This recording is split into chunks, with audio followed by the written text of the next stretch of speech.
परंतु इसके कारण रुपए का मूल्य नहीं गिरा है। रुपए का मूल्य गिरा है अमेरिका की वो नीति जिसमें पेट्रोलियम की खरीद फरोख्त जो होगी वो डॉलर में होगी। यानी भारत को डॉलर चाहिए यदि पेट्रोलियम खरीदना है। पेट्रोलियम ओपेक कंट्री से आता है। ओपेक कंट्रीज़ में कुछ कंट्रीज़ ने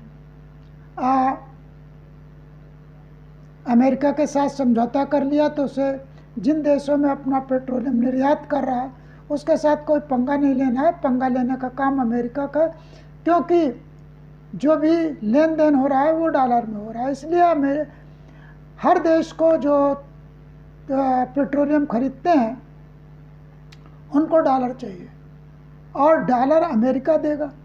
इसलिए अमेरिका की मनमानी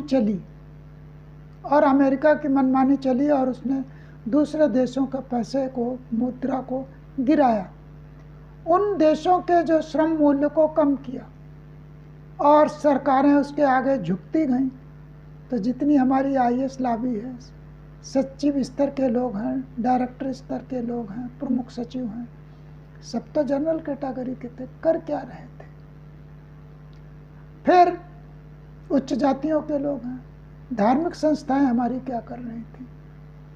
धार्मिक संस्थाएं तो सिर्फ पाखंड फैला रही थी। अन्य पिछड़ी जातियों को पढ़ने का अधिकार नहीं दिया गया।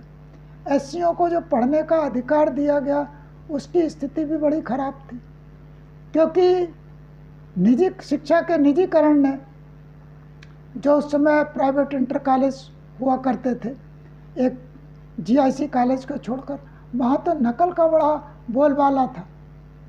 तो वहाँ तो नकल कराई जाती थी। कोचिंगें उस समय भी आरंभ हो गई थी, तो शिक्षा के स्तर को तो बढ़ने ही नहीं दे रहे थे। तो इस तरह से हम अपने शोध कार्य नहीं कर रहे थे, अपना रिसर्च नहीं कर रहे थे। आज आप गैस पर, CNG पर गाड़ियाँ चलाते हैं, सोलर, विंड एनर्जी, तमाम चीज़ों पर काम करते हैं। आजकल बैटरी आ रहा है। क्या ये काम पहले नहीं हो सकते थे? हाइड्रोजन, पानी तो भारत में भरपूर था, हाइड्रोजन पर कर सकते थे, लेकिन नहीं किया गया। हम पेट्रोलियम वहाँ से खरीदते रहे जहाँ से हम डॉलर के बंधक थे।